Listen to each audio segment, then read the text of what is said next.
കോയമ്പത്തൂരിൽ കഴിഞ്ഞ രാത്രി അരങ്ങേറിയത് സദാചാര ഗുണ്ടായിസവും കൂട്ട ബലാത്സംഗവും എന്ന ക്രൂരതയാണ്.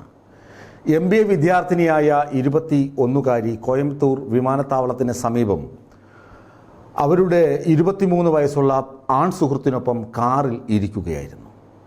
അപ്പോഴാണ് 3 അംഗ അക്രമി സംഘം ബൈക്കിൽ വരുന്നത്. വന്ന അക്രമി സംഘം കാറിൽ ഇരിക്കുന്ന യുവതിയെയും യുവാവിനെയും കണ്ട് ബൈക്ക് നിർത്തുന്നു. ബൈക്ക് നിർത്തിയിട്ട് ഇവരോട് എന്തൊക്കെയോ കയർത്ത് സംസാരിക്കുന്നുണ്ട്. സദാചാര ഗുണ്ടായിസത്തിൻ്റെ ഭാഗമായുള്ള ശബ്ദം ഉയർത്തലും തെറിവിളിയുമാണ്. തെറിവിളിയൊക്കെ വന്നപ്പോൾ ഇവർ ഗ്ലാസ് ഉയർത്തുന്നു. എന്നിട്ട് കാറിനകത്ത് രക്ഷപ്പെടാൻ വേണ്ടി കാറ് സ്റ്റാർട്ട് ചെയ്യാനൊക്കെ ശ്രമിക്കുന്നുണ്ട്. ഈ അവസരത്തിൽ വന്ന 3 പേരിൽ ഒരുവൻ ബൈക്കിൽ നിന്ന് ഇറങ്ങി വലിയ ഒരു കല്ലെടുത്ത് കാറിൻ്റെ ഗ്ലാസ് ഇടിച്ച് പൊട്ടിച്ചപ്പോൾ പ്രാണരക്ഷാർത്ഥം ഈ യുവാവും യുവതിയും കാറിന് പുറത്തിറങ്ങിയ യുവാവിനെ വടികൊണ്ടും, അതായത് കമ്പുകൊണ്ടും കല്ലുകൊണ്ടും ഈ അക്രമികൾ ഇടിച്ച് പദം വരുത്തി ആക്രമിച്ചു. യുവതിയെയും ഉപദ്രവിക്കുന്നുണ്ട്, ശാരീരികമായി ഉപദ്രവിക്കുന്നു. ഇത് തടയാൻ യുവാവ് ശ്രമിച്ചപ്പോൾ യുവാവിനുള്ള മർദ്ദനം കൂടുന്നു, അടിച്ച് അവശനാക്കുന്നു. യുവതിയെ ബലം പ്രയോഗിച്ച് ബൈക്കിൽ തന്നെ തട്ടിക്കൊണ്ടുപോകുന്നു. ഏകദേശം 1/2 കിലോമീറ്റർ ദൂരമുള്ള ആളൊഴിഞ്ഞ പ്രദേശത്ത് വെച്ച് യുവതിയെ ഈ 3 പേരും റേപ്പ് ചെയ്യുന്നു, ബലാത്സംഗം ചെയ്യുന്നു. സദാചാര ഗുണ്ടായിസത്തിൻ്റെ ഭാഗമായി 3 അക്രമികൾ വരുന്നു. കാറിലിരുന്ന യുവതിയെയും യുവാവിനെയും ഭീഷണിപ്പെടുത്തുന്നു, അവരെ ആക്രമിക്കുന്നു, കാറ് തല്ലി തകർക്കുന്നു. യുവാവിനെ അടിച്ച് അവശനാക്കിയിട്ട ശേഷം യുവതിയെ തട്ടിക്കൊണ്ടുപോയി 3 പേരും റേപ്പ് ചെയ്തിട്ട് അക്രമികൾ രക്ഷപ്പെടുന്നു. ഇതാണ് 1ാമത്തെ ഇൻസിഡൻറ്റ്.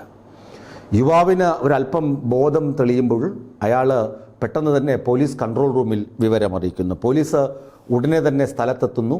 ഏകദേശം 4 മണിക്കൂർ നേരത്തെ തിരച്ചിലാണ് പിന്നീട് നടക്കുന്നത്. രാത്രി 11 മണിയോടുകൂടിയാണ് ഈ സംഭവം നടക്കുന്നത്. 12 മണിയോടുകൂടിയൊക്കെ പോലീസ് എത്തിയിരിക്കണം. പിന്നീട് ഏകദേശം പുലരുവോളം പോലീസ് നടത്തിയ തിരച്ചിലിൽ നിന്ന് സമീപത്തെ 500 മീറ്റർ അകലെയുള്ള 1/2 കിലോമീറ്റർ ദൂരമേ ഉള്ളൂ കാറ് കിടന്നിടത്തു നിന്ന് ഈ പെൺകുട്ടി റേപ്പ് ചെയ്യപ്പെട്ട സ്ഥലം, കുറ്റിക്കാടും ആളൊഴിഞ്ഞ സ്ഥലവും.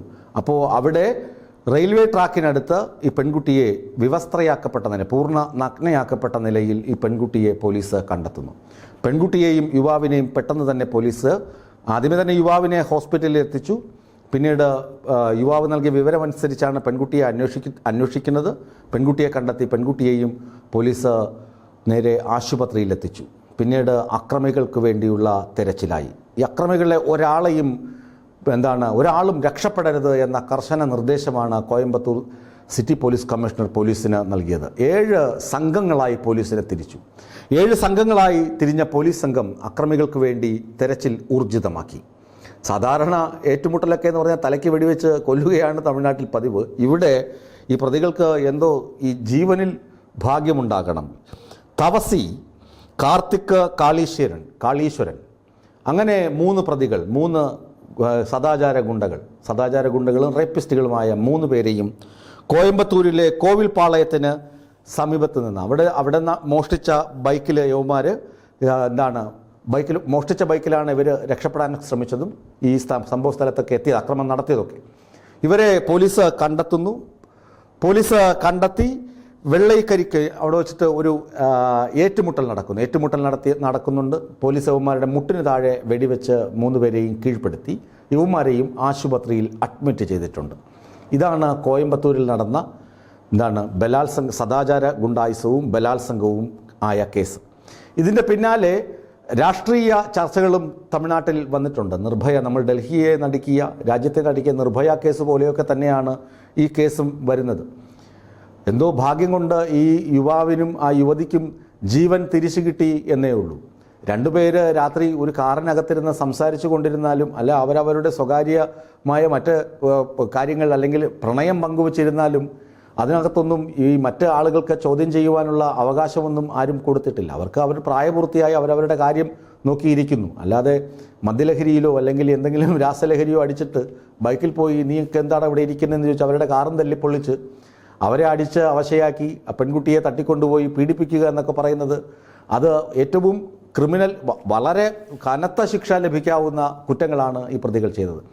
പോലീസ് തലയ്ക്ക് വെടിവെച്ചാണ് സാധാരണ ഇത്തരക്കാരെ തമിഴ്നാട്ടിലൊക്കെ വീഴ്ത്തുന്നത്. ഏതായാലും ഇവന്മാരെ കാലിൽ വെടിവെച്ച് വീഴ്ത്തി അറസ്റ്റ് ചെയ്തിട്ടുണ്ട്. ഇനിയും ഇക്കാര്യത്തിൽ പോലീസിൻ്റെ അന്വേഷണം പുരോഗമിക്കുകയാണ്. മറ്റേതെങ്കിലും ഗ്യാങ്ങിൻ്റെ ഭാഗമായുള്ള സംഘമാണോ ഇവരെന്നൊക്കെയുള്ള അന്വേഷണം പുരോഗമിക്കുന്നുണ്ട്. രാഷ്ട്രീയ ചർച്ചകളും തമിഴ്നാട്ടിൽ പുരോഗമിക്കുന്നുണ്ട്.